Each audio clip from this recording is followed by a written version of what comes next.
Bismillahirrahmanirrahim. Assalamualaikum warahmatullahi wabarakatuh. Alhamdulillahirabbil alamin. Hamdan syakirin, hamdan naimin, hamdan yuafi ni'amahu wa yukafi mazidah. Ya Rabbana lakal hamdu kama yanbaghi li jalali wajhikal karimi wa azimi sultanik, amma ba'du.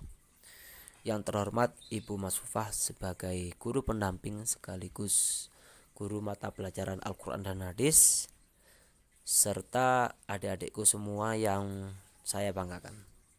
Nah, setelah hari ini, setelah kita kemarin atau lusa atau minggu yang lalu kita membahas tentang fungsi hadis terhadap Al-Quran, yaitu ada 4: bayan takrir, bayan tafsir, tasrik, dan bayan nasa. Nah, sekarang kita akan menginjak ke bab 11, yaitu kuantitas dan kualitas hadis. Di sini subtema yang akan dibahas yaitu yang pertama adalah ilmu hadis. Ilmu hadis, pengertiannya dan pembagian juga ilmu hadis. Yang kedua adalah tinjauan hadis dari segi kuantitas rawi. Ada hadis mutawatir dan hadis ahad. Dan yang ketiga adalah tinjauan hadis dari segi kualitas sanad. Ada hadis sahih, hadis hasan maupun hadis dhaif. Subtema yang pertama yaitu ilmu hadis dan pembagiannya. Nah, di sini pengertian dari ilmu hadis yaitu secara bahasa terdiri dari 2 kata, yakni ulum dan al-hadis. Nah, ulum yang berarti ilmu-ilmu dan hadis yang berarti segala sesuatu yang disandarkan kepada Rasulullah dari perbuatan, perkataan, takir ataupun sifat. Nah, untuk pengertian istilah ilmu hadis di sini menurut Ustadz Syamsuddin At-Tabrizi dalam kitabnya yaitu Syarhu Ad-Dibaji Al-Muzahab, yaitu ilmu pengetahuan tentang sabda, perbuatan, pengakuan, gerak-gerik dan bentuk jasmaniah Rasulullah SAW beserta sanad-sanad dan ilmu pengetahuan untuk membedakan kesohihannya, kehasanannya, dan kedhaifannya daripada yang lainnya, baik matan maupun sanadnya. Nah, menurut ulama mutaqaddimin, ilmu hadis ialah ilmu pengetahuan yang berbicara tentang cara-cara persambungan hadis sampai kepada Rasulullah SAW dari segi al-ihwal para perawinya, kedabitannya, keadilan, dan dari bersambung tidaknya sanad dan sebagainya. Untuk pembagiannya, yang pertama adalah ilmu hadis riwayah. Nah, ilmu hadis riwayah yaitu suatu ilmu pengetahuan untuk mengetahui cara-cara penukilan, pemeliharaan, dan pendewanan apa-apa yang disandarkan kepada Rasulullah SAW, baik berupa perkataan, perbuatan, ikrar atau ketetapan maupun yang lainnya. Nah, untuk objek pembahasan ilmu hadis riwayah yang pertama adalah perilaku dan sifat-sifat Rasulullah sebagai utusan Allah.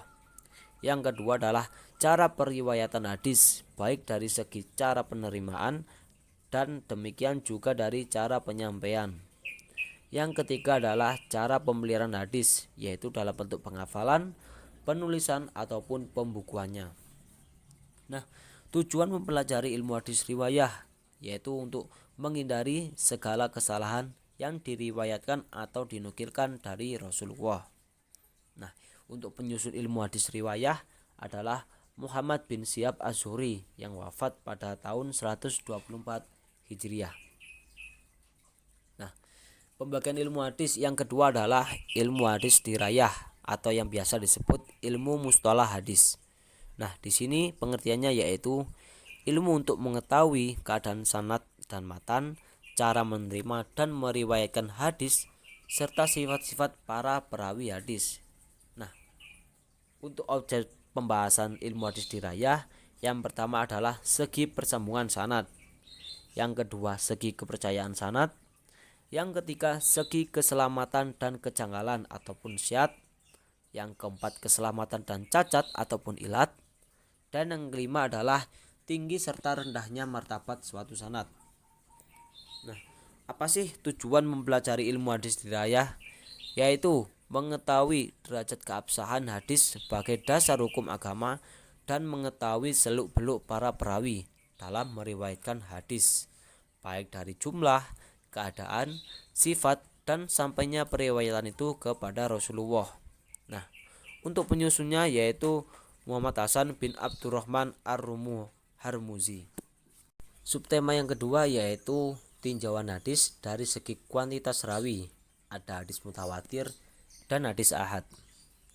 Nah, hadis mutawatir secara bahasa ataupun kata, mutawatir berarti berturut-turut.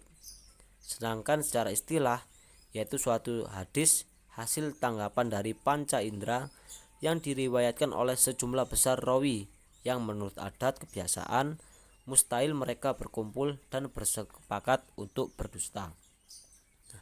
Syarat untuk menentukan hadis mutawatir yang pertama adalah dengan tanggapan panca indera dengan ungkapan kami telah mendengar, kami telah melihat, ataupun kami telah merasakan. Yang kedua adalah jumlah rawi-rawinya harus mencapai suatu ketentuan yang tidak memungkinkan mereka bersepakat untuk berdusta. Nah, di sini ada beberapa pendapat. Yang pertama dari Abu Thayyib yaitu minimal 4 orang. Nah, 4 orang di sini adalah disandarkan atau dikiaskan seperti halnya sahabat Nabi yaitu Khulafaur Rasyidin.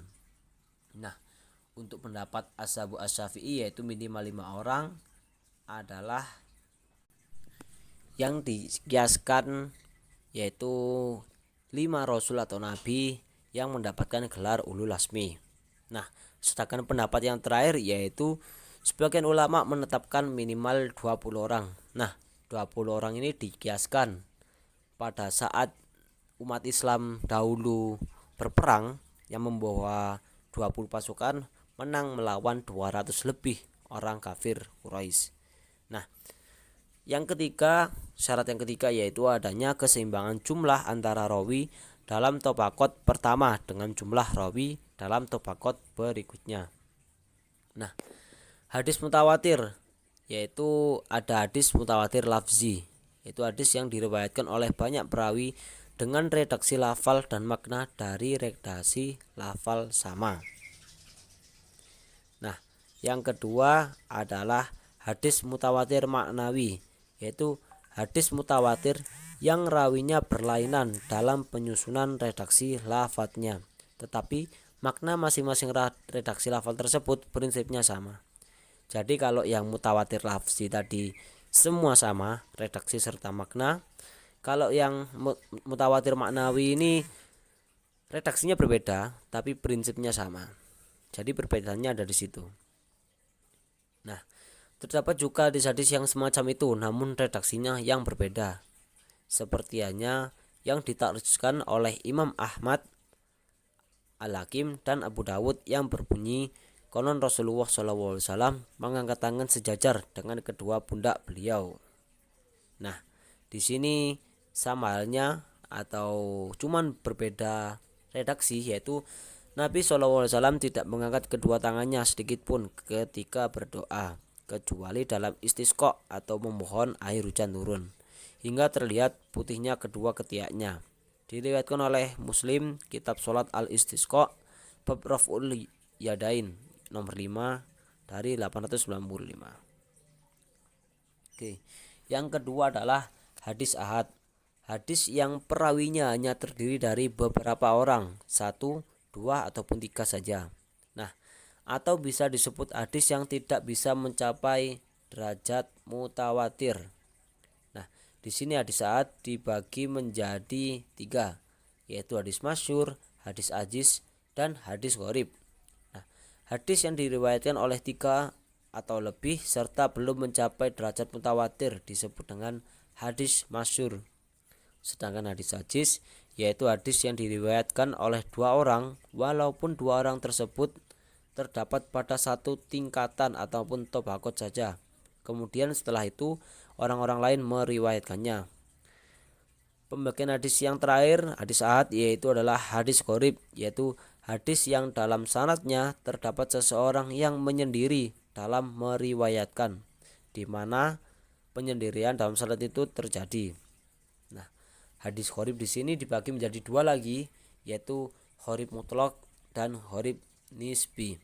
Nah, gharib mutlak yaitu yakni apabila penyendirian rawi dalam meriwayatkan hadis itu mengenai personaliannya. Sedangkan gharib nisbi yakni apabila penyendirian itu mengenai sifat-sifat atau keadaan tertentu seorang rawi. Jadi bisa disimpulkan kalau gharib mutlak itu menyendirinya mengenai personaliannya, sedangkan gharib nisbi itu menyendirinya karena sifat-sifat atau keadaan tertentu perawi tersebut. Subtema yang terakhir adalah tinjauan hadis dari segi kualitas sanad. Nah, yang pertama adalah hadis sahih. Pengertiannya yaitu merupakan hadis yang dinukil atau diriwayatkan oleh perawi yang adil, sempurna ingatannya, sanadnya bersambung, tidak berilat ataupun tidak menjanggal. Nah, syarat-syarat yang harus dipenuhi hadis sahih adalah perawi harus bersifat adil dengan kriteria memelihara ketaatan, menjauhi maksiat, menjauhi dosa-dosa kecil, tidak melakukan perkara yang belum jelas dasar hukumnya, tidak mengikuti pendapat yang diperselisihkan dasar hukumnya. Syarat yang kedua yaitu sempurna ingatannya ataupun dabit. Yang ketiga adalah sanadnya bersambung. Nah, yang kedua adalah kedudukannya. Kedudukan hadis sahih yaitu sebagai sumber ajaran agama Islam yang lebih tinggi kedudukannya dari hadis hasan maupun hadis dhaif, tetapi berada di bawah kedudukan hadis mutawatir. Nah, untuk klasifikasinya hadis sahih dibagi menjadi dua. Yang pertama adalah hadis sahih li dzati dan hadis sahih li ghairi. Hadis sahih li dzati yaitu merupakan hadis yang diriwayatkan oleh perawi seperti pada syarat-syarat adil, sempurna ingatannya, sanadnya bersambung, tidak berilat dan tidak janggal. Sedangkan hadis sahih li ghairi yaitu hadis yang keadaan rawi-rawinya kurang hafid atau kurang hafal dan dabit, tetapi mereka masih terkenal orang yang jujur hingga karenanya berderajat hasan. Nah, derajat hadis sahih sendiri dibagi menjadi 3 tingkatan atau 3 derajat. Yang pertama adalah hadis muttafaq alaihi, yaitu merupakan hadis yang disepakati oleh Imam Bukhari dan Imam Muslim tentang sanadnya atau urutannya. Yang kedua adalah hadis riwayat Bukhari, yaitu hadis yang diriwayatkan oleh Imam Bukhari dan beberapa imam seperti At-Tirmidzi dan Ibnu Majah, tetapi tidak diriwayatkan oleh Imam Muslim. Nah, ini tetap dikatakan infarada bihi atau sendiri Al-Bukhari. Sama halnya dengan hadis riwayat Muslim, yaitu hadis yang hanya diriwayatkan oleh Imam Muslim sendiri, sedangkan Imam Bukhari tidak meriwayatkannya. Nah, yang kedua adalah hadis hasan, hadis yang dinukilkan oleh seseorang yang adil tapi tak begitu kokoh ingatannya, bersambung-sambung sanadnya, dan tidak terdapat ilat serta kejanggalan pada isinya. Nah, untuk klasifikasinya ada dua. Yang pertama adalah hadis hasan li dzati dan hadis hasan li ghairi. Yang pertama hadis hasan li dzati, yaitu hadis yang dikeluarkan oleh perawi yang kurang dhabit tetapi terkenal kejujurannya. Sedangkan hadis hasan li ghairi adalah hadis dhaif atau lemah yang rawinya buruk hafalannya, tidak dikenal identitasnya dan menyembunyikan cacat.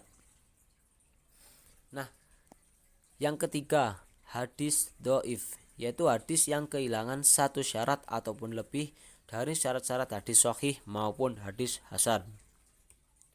Untuk klasifikasinya dibagi menjadi 5. Yang pertama adalah hadis maudhu, yaitu hadis yang dicipta serta dibuat oleh seseorang pendusta, yang ciptaan itu disangkut pautkan kepada Rasulullah secara palsu maupun dusta, baik hal itu disengaja maupun tidak.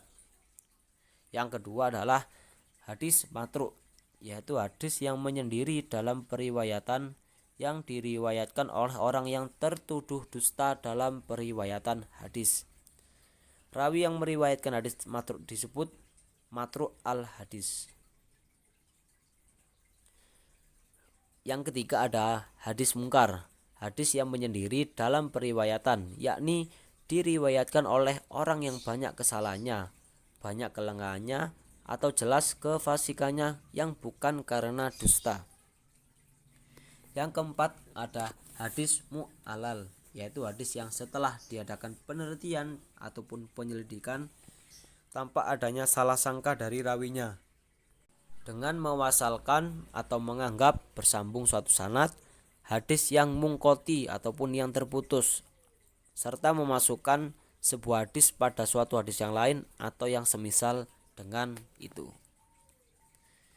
Yang kelima adalah hadis mudrots atau biasa disebut hadis saduran, yaitu hadis yang disadur dengan sesuatu yang bukan hadis atas perkiraan bahwa saduran itu termasuk sebuah hadis.